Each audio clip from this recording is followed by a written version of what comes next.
Bismillahirrahmanirrahim। अस्सलामु अलैकुम वरहमतुल्लाहि वबरकातुहू। मुसीबतें, परेशानियाँ, मसाइब, तकलीफ़, आजमाइशें, इम्तिहानात यकीनन ऐसे लोगों पर ही आते हैं जिनके अंदर इम्तिहान को बर्दाश्त करने की ताकत और हौसला होता है।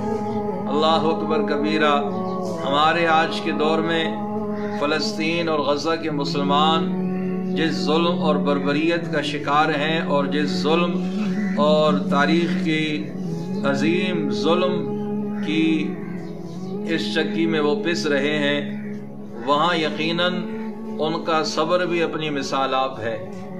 आपको एक छोटा सा क्लिप दिखाते हैं जिसमें एक फ़लस्तीन की माँ जिसका घर बार बे औलाद खामन बच्चे सब कुछ तबाह हो गया, सब शहीद हो गए, और वो कह रही हैं कि मेरे जिस्म पर जो कपड़े जो मैंने सूट पहना है सिर्फ यही कुल कायनात मेरे पास है और मेरे पास कुछ नहीं है, और मैं ज़मीन पर सोती हूँ लेकिन फिर भी मैं अल्लाह का शुक्र अदा करती हूँ।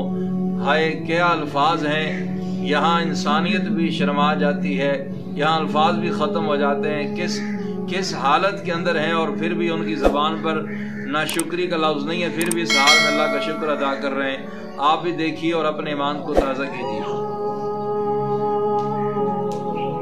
بيت اتدمر وطلعت اشتغل بالله نايمة على الأرض ما اتدمرت. الحمد لله إنه احنا طلعنا بالسلام. अल्लाह अकबर कबीरा। क्या जज्बात हैं, क्या हौसला है, क्या हिम्मत है और क्या उनके दिलों में अज़मत है और कितने सब्र और बर्दाश्त वाले ये लोग हैं। अल्फाज ख़त्म हो गए, तसल्ली दे नहीं सकता इंसान। अल्लाह पाक उनकी मदद फरमाए, अल्लाह पाक उनको उनकी गैबी इमदाद फरमाए, अल्लाह ताला उनको इस मुश्किल हालात से आज़ादी नसीब फरमाए। अल्लाह पाक उम्मत मुस्लिमा को इन जैसी इसराइल जैसी रियासतों से और हमेशा हर किस्म के जालिम से जुल्मों से अल्लाह पाक उम्मत मुस्लिमा की जान माल इज़्ज़त आबरूओं की हिफाजत फरमाए।